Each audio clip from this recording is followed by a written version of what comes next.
보시면 예레미야가 시위대 뜰에 갇혀있는 이야기로 오늘 본문이 시작됩니다. 지난주 말씀과 연결시켜 말씀을 이어보면 하나님께서는 진실과 정의를 행하는 한 사람을 찾으셨습니다. 하나님의 말씀을 따라 순종하지 않던 이스라엘 백성을 향해서 하나님이 원하셨던 삶, 진실의 삶, 정의를 구하는 삶을 찾던, 그렇게 살아가던 한 사람을 찾으셨던 우리 주님께서 꾸준하게 끊임없이 선지자를 보내고 말씀해 주셨지만 이스라엘 백성들은 하나님의 말씀 앞에 순종하지 않았습니다. 하나님께서 적당하게 견책하시려고, 이스라엘 백성을 깨닫게 하시려고, 징계하시려고 바벨론이라고 하는 북방의 군대를 통해서 이스라엘을 깨닫게 하시는 심판의 역사가 예레미야서에 잘 기록이 되어 있습니다. 심판을 외치던 예레미야, 사람들이 그 하나님의 말씀을 듣기보다는 하나님의 말씀을 전하던 예레미야를 오늘 말씀처럼 시위대 뜰에 가두어 놓은 것입니다. 별로 이 예레미야의 상황이 썩 좋지 않은 그런 상황입니다. 심지어 1절 한 번 더 보시면 이렇게 말씀에 기록되어 있죠. 예레미야가 아직 시위대 뜰에 갇혀 있을 때에, 지금 막 갇혀 있었던 것이 아니라 32장부터 계속 갇혀 있었던 상황이 오늘 성경에 기록이 되어 있습니다. 갇혀 있었을 때 언제 갇혔느냐? 바벨론이 이스라엘을 완전히 점령하여서 둘러싸서 애워싸고 있을 때, 나라가 멸망 직전에 있을 때 예레미야를 시위대 뜰에 가두어 버린 것입니다. 지금까지도 계속해서 지금 예레미야는 풀려나지 않은 그런 몸으로 시위대 뜰에 갇혀 있습니다.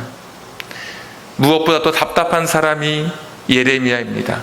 곧 심판이 시작될 터인데, 그러면 하나님의 말씀을 빨리 전해서 사람들이 그 말씀을 듣고 회개하고 하나님께로 돌아와야 하나님의 긍휼을 힘입을 텐데, 지금 내가 나가서 복음을 전해야 되는데, 내가 나가서 하나님의 메시지를 전해야 되는데, 나는 지금 여전히 시위대 뜰 안에 갇혀 있는 것입니다.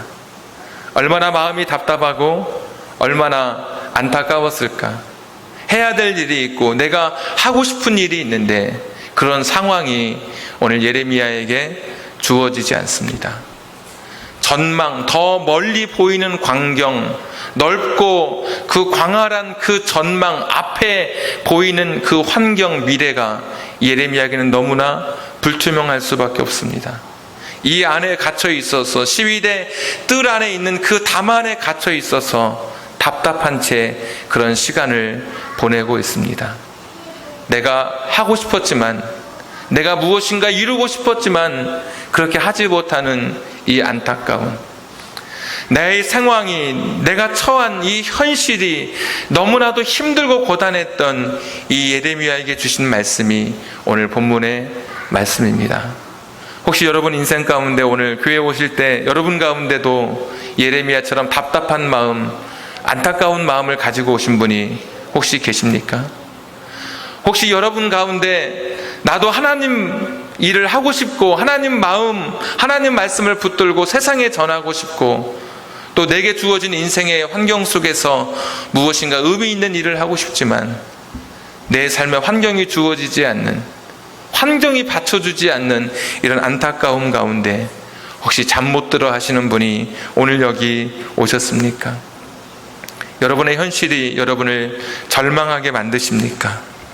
오늘 주셨던 이 말씀을 통해서 여러분의 어려운 답답한 이 환경과 이 미래를 열어가실 수 있는, 여러분에게 주시는, 저에게도 주시는 오늘 교훈의 말씀이 되기를 원하면서 세 가지를 여러분에게 같이 확인하고 싶습니다. 첫 번째는 인생이 힘들고 어려울 때, 전망이 어두울 때, 답답한 이런 환경 속에는 하나님의 음성이 지금 내게 들려오는지 여러분 자신을 돌아보셔야 됩니다.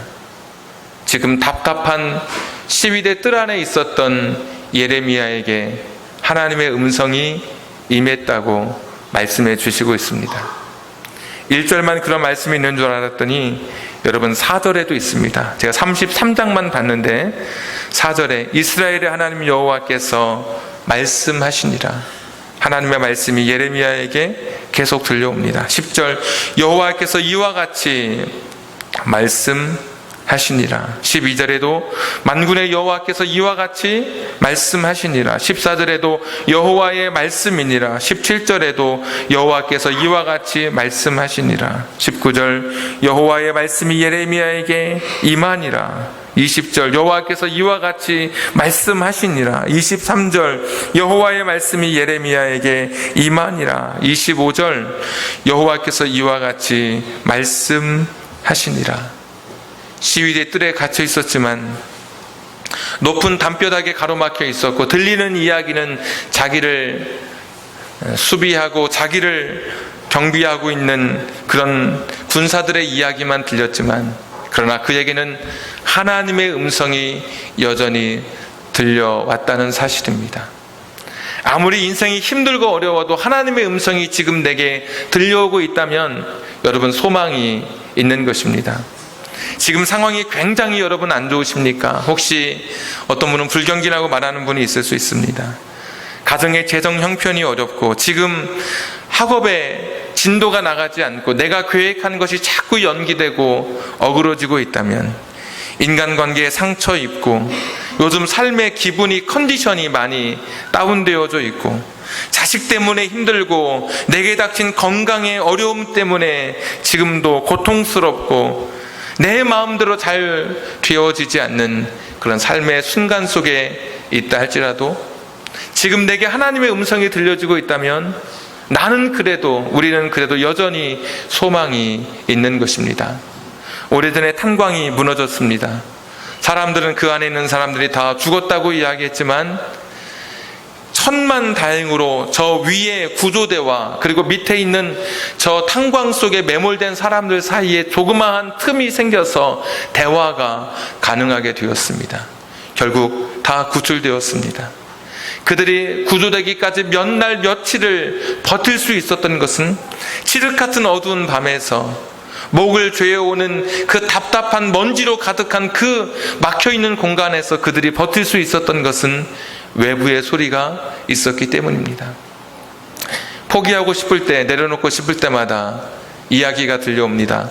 조금만 버티면 돼. 우리가 지금 너희들에게 가까이 가고 있어. 조금만 더 있으면 돼. 우리가 조금 더 전진했어. 며칠만 기다리면 돼. 아니 몇 시간만 기다리면 돼. 거의 다 왔어. 그들이 거기에서 구출된 것은 탄광에서의 경험이나 사람이 가지고 있는 끈기나 인내심 때문에 그들이 거기에서 구출되고 버틴 것이 아니라 자기들 향해서 들려오는 구조대의 소리가 그들로 하여금 정신을 새롭게 하게 하고 초인적인 힘을 발휘하도록 그들을 이끌어 간 것입니다. 아무리 세상이 어려워도 이 환경이 어두워도 지금 내가 시위대 뜰에 갇혀 있고 내가 해야 될 일을 하지 못하는 안타까운 현실 속에 있다 할지라도 예레미야처럼 하나님의 말씀이 저와 여러분에게 들려올 수 있다면 우리는 이 위기를 충분히 넉넉히 이겨낼 수 있을 것입니다. 힘들고 어려울수록 더욱더 하나님의 말씀을 여러분 가운데 들려오도록 여러분이 힘써야 됩니다. 어려운 일이 닥칠수록 지금 환경이 어두울수록 하나님의 말씀이 내 안에 들려오도록 나는 더 많이 하나님의 말씀을 사모해 가야 하는 것입니다. 이 세상의 전문가의 이야기에 귀를 기울이는 것 일부는 우리에게 유익할 것입니다. 먼저 경험한 사람들의 이야기를 귀담아 듣는 것도 조금은 나의 실수를 줄여갈 수 있을 것입니다. 그러나 거기까지 뿐입니다. 어떤 분이 그러더라고요. 중국 증시에 투자한 것이 요즘에 중국에 너무나 큰 악재가 닥치면서 거의 많은 재산을 손실을 보게 되었노라고. 많은 분들이 추천하고 많은 전문가들이 이야기해서 투자했었는데 지금 굉장히 어려운 상황 속에 있게 되었다는 그런 분을 보았습니다. 어떤 분은 전문가라고 하는 의사에게 자신의 몸을 맡겨 수술했는데 수술이 잘못되어서 2차, 3차의 수술을 앞두고 있는 그런 분도 그 이야기를 들었습니다. 이 세상의 전문가, 이 세상의 경험, 여기는 거기까지입니다. 우리가 인생의 어두운 시간을 보낼 때 지금 시위대 뜰에 갇혀있는 이런 안타까운 상황 속에서는 하나님의 말씀이 저와 여러분에게 들려줘야 합니다. 지금 여러분, 하나님의 말씀이 여러분 가운데 들려지고 있습니까? 내가 성경 말씀을 읽을 때, 설교를 들을 때, 믿음 좋은 사람과 대화할 때, 아니면 어떤 사건을 통해서 여러분은 지금 하나님의 말씀을 듣고 계십니까? 들으시는 분이시라면 지금 여러분 앞에 놓여져 있는 시위대의 그 높은 뜰 안에 담이라 할지라도, 내가 지금 묶여있는 내 인생의 암담한 현실이라 할지라도 하나님의 말씀이 들린다면 저와 여러분에게는 아직 소망이 있는 것입니다. 두 번째 확인할 것은 하나님의 계획을 나는 얼마나 신뢰하고 있는가, 이것입니다. 나는 정말 하나님을 신뢰하고 있는가. 오늘 예레미야는 자신의 입술의 고백으로 2절에 보니까 하나님은 이를 행하시는 여호와라고 말씀하고 있습니다. 공동 번역에 보니까 이를 계획하시는 여호와라고 번역되어 있습니다. 하나님은 이를 계획하시고 그것을 만들고 성취하시는 여호와라, 이렇게 예레미야가 하나님을 고백하고 있습니다. 지금 자기의 계획을 자기가 세울 수 없었던 그런 사람이었습니다.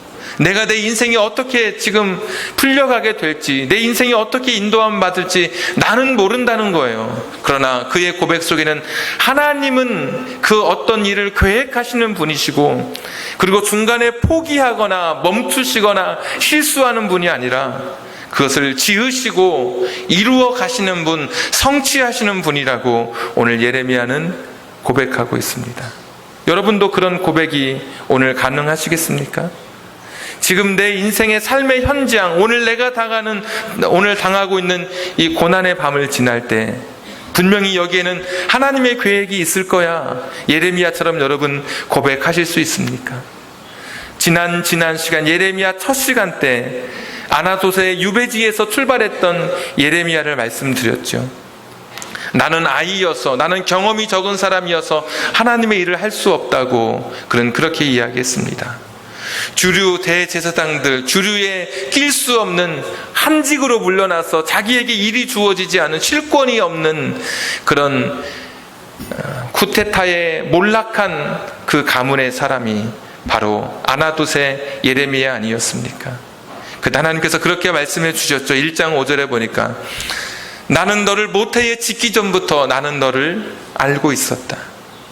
너는 뱃속에서 네가 태어나기 전부터 나는 너를 알고 있었다. 예레미야를 향한 하나님의 계획이 있었던 것을 하나님 말씀해 주셨고, 오늘 예레미야는 그것을 잃어버리지 않았습니다. 잊지 않았습니다. 하나님이 나를 향한 계획을 갖고 계신다고 하는 것. 분명히 하나님께서는 내가 지금 이런 상황 속에 있지만 여기서 내 인생이 끝나게 하시는 분이 아니라 그것을 이루시고 그것을 성취하실 분이라고 하는 것, 그것을 지으실 분이라고 하는 것을 예레미야는 고백하고 있는 것입니다. 오늘 여기 성취하시고 그것을 만든다고 하는 이 단어가 창세기 1장과 2장에 보시면 사람을 지으시고 하나님의 형상대로 흙으로 사람을 만들었던 그런 단어와 똑같은 단어가 기록되어져 있습니다. 하나님께서 우리를 완벽한 하나님의 걸작품으로 만들어 가신다는 그런 의미를 우리가 한번 유추해 볼 수 있을 것입니다. 우리 한 사람 한 사람 아직 미완성, 미생과 같은 아직도 만들어지지 않은 저와 여러분을 하나님께서 하나님의 계획 속에 조금씩 다듬어 가시는 것입니다. 지금 내가 고난 중에 있고 아직 내가 힘든 내 인생의 시간 속에 있지만 아직 내 인생이 목적지까지 다 돌아가는 것이 아닙니다. 아직 내 인생이 다 끝난 것이 아닙니다. 나는 여전히 아직 하나님의 계획 속에 지금 놓여져 있는 것입니다. 그분은 중간에 포기하지 않습니다. 마침내 저와 여러분을 빚어서 걸작품으로 하나님께서 저와 여러분을 사용해 주실 것입니다. 큰 바위에 정을 쪼아서 마침내 위대한 동상을 만든 마스터피스 걸작품을 만들어내는 것처럼 오늘 때로는 고난의 밤을 통해서, 오늘 눈물의 시간을 통해서 하나님이 저와 여러분을 만들어 가십니다. 그러나 여전히 저와 여러분은 하나님의 계획 속에 있습니다. 이것을 예레미야는 고백하고 있습니다. 하나님의 말씀을 전하다가 옥에 갇혔습니다.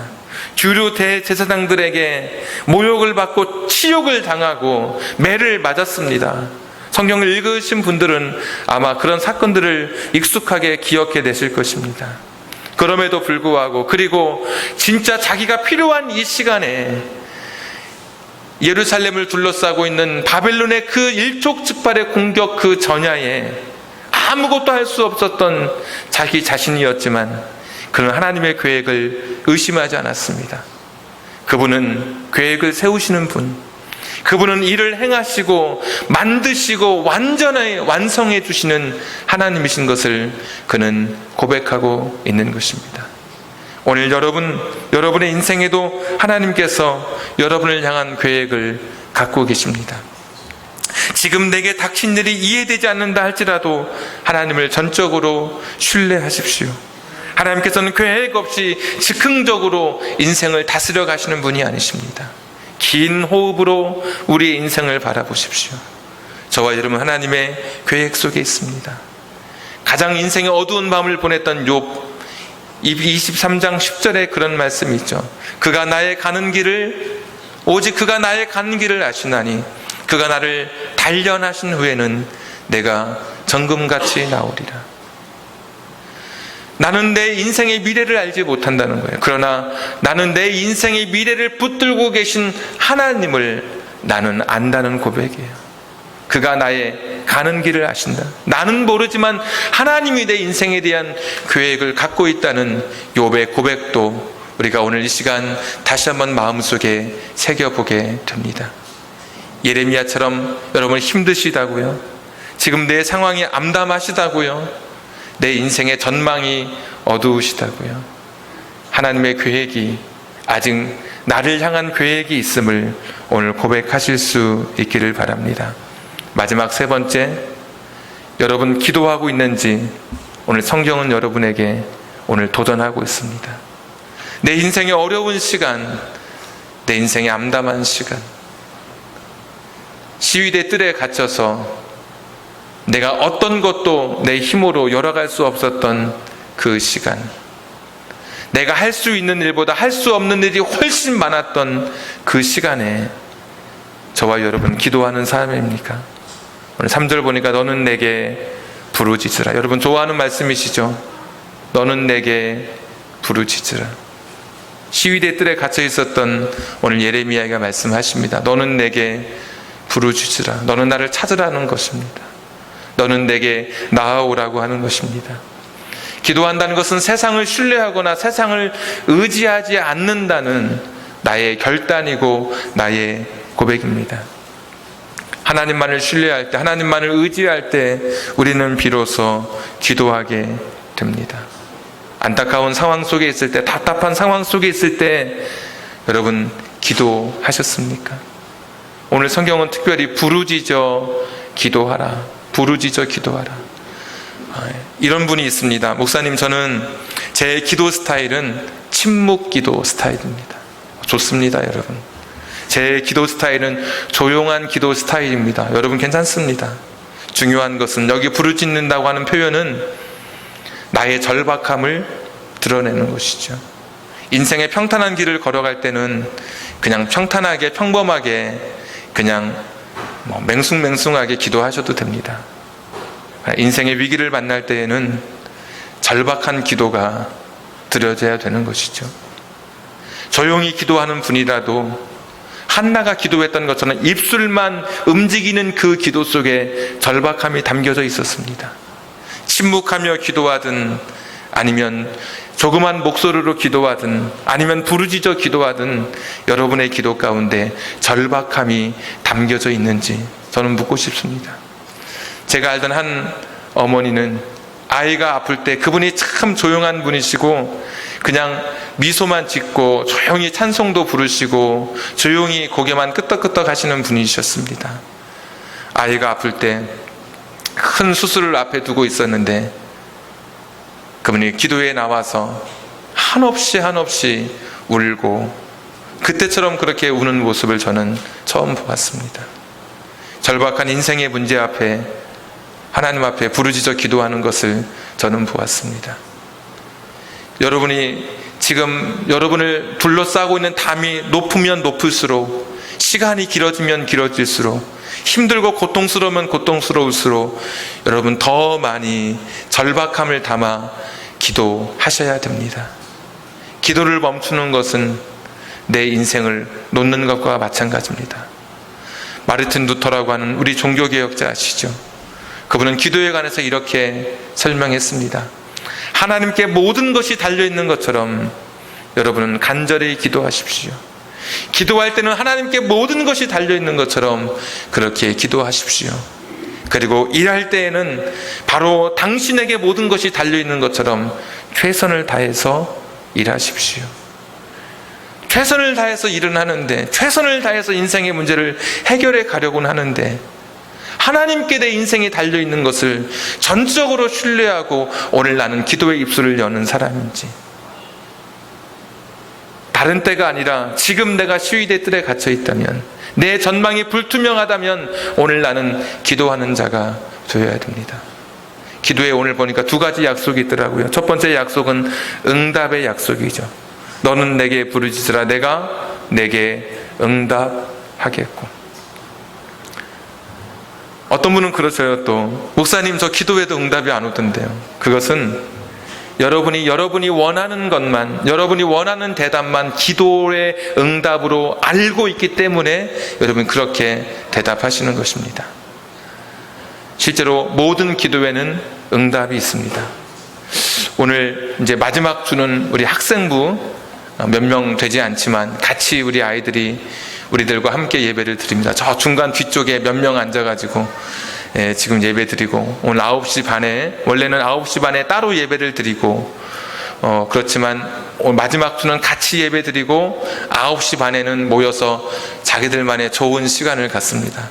오늘은 창동역 2번 출구에 있는 롯데리아에서 오전 9시 반에 좋은 시간을 가지고 11시에 왔습니다. 햄버거를 나눠서 먹은 것이죠. 어떤 어른들은 이렇게 이야기할 수도 있을 것입니다. 햄버거 그렇게 썩 좋지 않은데, 아마 그런 분도 있을 텐데 오늘 햄버거를 먹었습니다. 근데 만약에 이런 이야기를 한번 여러분 생각해 보십시오. 아이가 엄마에게 엄마 저 햄버거 시켜주세요. 엄마의 응답이 어떤 응답이냐면 그래 시켜줄게. 어떤 응답입니까? 내가 원하는 대로 이루어지는 예스의 응답이 있습니다. 기도할 때도 마찬가지입니다. 하나님 이거 꼭 도와주세요. 도와주시는 응답이 있습니다. 이거 꼭 이루어주세요. 이루어지는 예스의 응답이 있습니다. 그런데 노의 응답도 있습니다. 야 햄버거를 또 먹는다고? 웃겨. 미쳤어 뭐. 표현이 과격합니까? 저희 집사람 말에 의하면 남자아이 둘을 키우면 그렇게 된다고 하더라고요. 예. 그러면 요즘 애들은 안물 그러더라고요. 안 물어봤다 이거. 자기가 좀 머쓱하니까. 안물 안 돼. 노의 응답도 있는 거예요. 여러분 왜 그렇습니까? 그 아이에게 더 유익하도록 먹지 않는 것이 그 아이에게 좀 조절해 주는 것이 필요하기 때문에 안 된다고 하는 응답을 어머니가 자식에게 주는 거죠. 우리도 기도할 때 하나님 내가 이것을 이루어 주시옵소서. 하나님 보실 때 그 기도가 이루어지지 않는 것이 더 유익할 때는 하나님께서 노라고 하는 응답으로 우리에게 말씀해 주십니다. 세 번째 응답도 있죠. wait, 기다려라 라고 하는 응답입니다. 엄마 햄버거 사주세요. 오늘은 안 되고 다음에 좀 시간을 두고. 왜요? 기다려. 어머니의 깊은 뜻이 있겠죠. 우리가 기도를 하나님 앞에 드렸는데 하나님께서도 우리에게 기다리라고 하실 때가 있어요. 그런 연단의 시간을 통해서 더 많은 것을 깨닫게 하시려고, 또 하나님의 계획 속에 그 시간을 유예하시는, 조금 더 연기하시는 때가 있죠. 기다려야 되는 거, 이것도 응답인 거예요. 아직 나는 기도 응답을 받지 못한 사람이 아니라 아직 나는 조금 더 기도 응답의 시간이 필요한 것뿐이죠. 네 번째 기도 응답도 있습니다. 베러, 베터, 이렇게 더 좋은 것, 그러니까 다른 것으로 하나님께서 응답해 주시는 것입니다. 하나님 이것 주십시오 했는데 이것을 받고 다른 것을 주십니다. 그러니까 햄버거 생각하면 편해. 햄버거 주세요. 야, 패스트푸드 안 좋대. 슬로우 푸드를 먹어. 고구마를 준다든지 옥수수를 준다든지. 애들은 일그러지면서 먹긴 먹겠죠. 배고프면 먹겠죠. 더 좋은 것을 하나님이 주실 수 있어요. 주시는 거예요. 어떤 사람에게 이런 응답을 주시느냐? 기도하는 사람에게 응답을 주시는 거예요. 여러분, 예스든 노든 기다리라고 하든 더 좋은 것으로 주시든 다 좋은 거예요. 하물며 너희 하늘에 계신 하나님 아버지께서 너희에게 좋은 것으로 주시지 않겠느냐.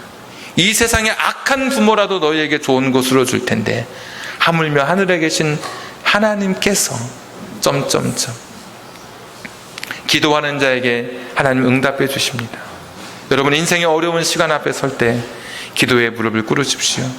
응답과 함께 두 번째 주시는 축복이 있는데, 크고 은밀한 일, 크고 비밀한 일을 내게 보여줄 것이다. 이것이 기도의 두 번째 축복입니다. 두 번째 하나님이 주시는 선물입니다. 크고 은밀한 일에 대한 이야기가 4절부터 9절에 보시면 그 이야기가 조금 더 확장되어 나타납니다. 이런 이야기입니다. 다시 포로에서 너희를 돌아오게 하실 것이라고, 내가 너희들을 다시 나의 백성으로 삼을 것이라고 하는 회복의 메시지가 오늘 예레미야에게 주어졌습니다. 세상 사람들은 현실만 바라보고 있었거든요. 지금 앞에 있는 어려움 앞에 서서 그것만 바라보고 있었는데, 기도하는 자에게 하나님 약속하신 것이 더 크고 더 은밀하고 더 비밀스러운, 다른 사람이 알지 못하고 깨닫지 못했던 것을 내가 너에게 알려주리라, 보여주리라 말씀해 주신 것입니다. 그래서 지금 있는 이 현실 저 너머에 있는, 지금 심판 저 너머에 있는 회복의 메시지를 다시 붙들어 주시는 그 은혜의 메시지를 오늘 예레미야에게 허락해 주신 것입니다. 사랑하는 여러분, 기도하는 자에게 주시는 축복이, 두 번째 축복이 이것입니다. 오늘 내가 기도하면 예스의 축복이 아니라면 내 환경이 달라지지 않겠죠. 그런데도 주시는 두 번째 축복은 기도하는 자에게 하나님의 크고 하나님이 갖고 계신 그 은밀한 일, 하나님의 계획, 하나님의 시각을 저와 여러분에게 보여주신다고 하는 것입니다. 환경은 달라지지 않았는데 환경을 바라보는 내 시각을 하나님께서 넓혀주시고 변화시켜주시고 환경을 바라보는 나의 눈을 새롭게 열어주신다고 하는 것입니다. 기도하기 전까지는 너무나 힘들고 고통스러웠는데, 기도하고 나서 기도의 무릎을 꿇고 이제 다시 일어서는 그 순간에 지금 보여주던 환경이 새로운 의미로 다가오기 시작하는 것입니다. 내가 왜 이렇게 시위대 뜰에 갇혀 있어야 하느냐고, 그는 괴로웠고 힘들었지만 그가 기도할 때 거기서 그는 시위대 뜰에 갇혀 있었던 그 고난의 의미를 새롭게 재해석하기 시작해 갑니다. 인생의 어려운 시간 앞에 여러분이 있으시다고요? 기도해 보세요. 새롭게 여러분의 삶을 바라보게 될 것입니다. 새로운 시각으로 바라볼 수 있도록 하나님께서 크고 은밀한 것들을 여러분에게 보여주실 것입니다. 새로운 전망을 저와 여러분에게 바라보게 하실 것입니다. 아르헨티나 옆에 칠레라고 하는 국가가 붙어 있습니다. 이 두 국가가 한 100여 년 전에 영토 분쟁 때문에 아주 심각하게 전쟁 위기에 놓여져 있었던 때가 있었습니다. 그냥 위협이 아니라 실제로 공격까지 감행되는 아주 일촉즉발의 그런 위험한 상황이었습니다. 그때 아르헨티나의 대통령의 한 그 친구였던 한 사람이 이 두 나라의 영토 분쟁을 해결하기 위한 한 방안을 내어놓습니다. 그 경계선에 예수님의 동상을 세우기로 한 것입니다. 그리고 예수님 발 밑에 있는 아르헨티나, 칠레, 예수님 밑에서 약속한 이것은 절대로 우리가 깨지 않으리라, 서로 화해의 메시지를 전하며 그 기념으로 동상을 세우게 된 것입니다. 그래서 이런 아이디어를 내고 이런 행사를 기획한 사람은 나중에 노벨 평화상까지 받았다고 할 정도니까 굉장히 그 일이 아주 그 두 나라에게 있어서는 잊을 수 없었던 그런 일이었던 것 같습니다. 전쟁하려다가 화해의 신호로 동상을, 예수님의 동상, 왼손엔 십자가를 들고 오른손은 이 세상을 향해서 축복하시는 이 동상을 세우는 그런 시간. 그런데 오히려 이 동상을 세우다가 더 큰 싸움을 하게 되는 그런 위기를 겪게 되었다고 합니다. 아르헨티나에서 만들어졌던 동상을 그 경계선에 올려 세웠는데 그 동상이 어디를 향하고 있냐면 아르헨티나를 향하고 있는 것입니다. 아르헨티나를 향해서 손을 들고 축복하고 있고, 칠레 사람들이 보니까 칠레를 향해서는 등을 향하여 예수님이 서 계신 것입니다. 칠레 사람들이 분노하기 시작했죠. 칠레 사람들 마음속에 다시 한번 전쟁에 대한 전의를 불태우기 시작했죠. 그때 한 기자가 한 줄의 글 하나로 칠레 사람들의 마음을 다 녹여주었습니다. 그가 쓴 글은 대략 이런 내용입니다. 여러분, 예수님께서 아르헨티나를 향해 서 있는 것은 아르헨티나가 우리보다 더 많이 예수님의 은총이 필요하기 때문일 것입니다. 우리는 이미 하나님의 은혜를 많이 받았고 아르헨티나는 지금 여전히 하나님의 은혜가 필요하기 때문에 예수님께서 그쪽을 향해 서 계신 것입니다. 그 나라에게 더 많이 예수님이 도와주셔야 될 나라가 아르헨티나입니다. 여러분, 동상은 그대로 아르헨티나를 향해 서 있었지만 그 글 한 줄이 칠레 사람들의 마음을 움직였습니다. 그리고 계속해서 평화를 그들이 만들어가기 시작합니다. 환경은 바뀐 것이 없습니다. 환경을 바라보는 새로운 시각이 열리니까 내게 닥치는 인생의 문제를 새롭게 해석해 가기 시작합니다. 자식 때문에 고통스럽지요. 가정에 어려운 그런 물질의 문제 때문에 힘드신 분 계시죠. 건강의 문제 때문에, 그것 때문에 인생의 위기를 겪고 계신 분도 계시죠. 내가 세운 계획이 엇나가고 빗나가는 것 같아서 내 인생의 고단한 시간들을 여러분 지금 펼쳐가고 계신가요? 여러분, 기도해 보세요. 그것을 새롭게 바라볼 수 있는 크고 비밀한 것들을, 새로운 전망을 하나님께서 저와 여러분에게 허락해 주실 것입니다. 오늘 제가 여러분에게 세 가지를 말씀드렸습니다. 나는 하나님의 음성이 지금 내게 들려오는가? 나는 하나님의 음성을 지금 듣고 있는 사람인지, 안 들려진다면 여러분 굉장히 위기입니다. 평상시에는 모르지만 지금 그 어느 때보다도 시위대 뜰에 갇혀 있을 때는 하나님의 음성이 들려져야 그때를 버텨갈 수 있습니다. 아니면 어떻게 이 위기를, 이 어려운 때를 이겨갑니까? 포기하고 싶을 때 하나님의 음성이 들려지는 것으로 우리가 이 어려운 때를 헤쳐갈 수 있습니다. 두 번째 말씀 기억하십니까? 나는 하나님의 계획을 신뢰하는 사람인가? 세 번째, 나는 하나님께, 마지막 뭐였습니까? 기도하는 사람인가? 설교를 다시 시작해도 될 것 같은 분위기입니다. 잘 기억이 나지 않으십니까?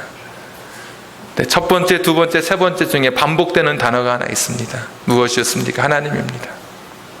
시위대 뜰에 갇혀서 앞이 보이지 않을 때에는 우리의 눈의 초점, 우리의 생각의 포커스는 오직 하나님, 그분만을 향해야 됩니다.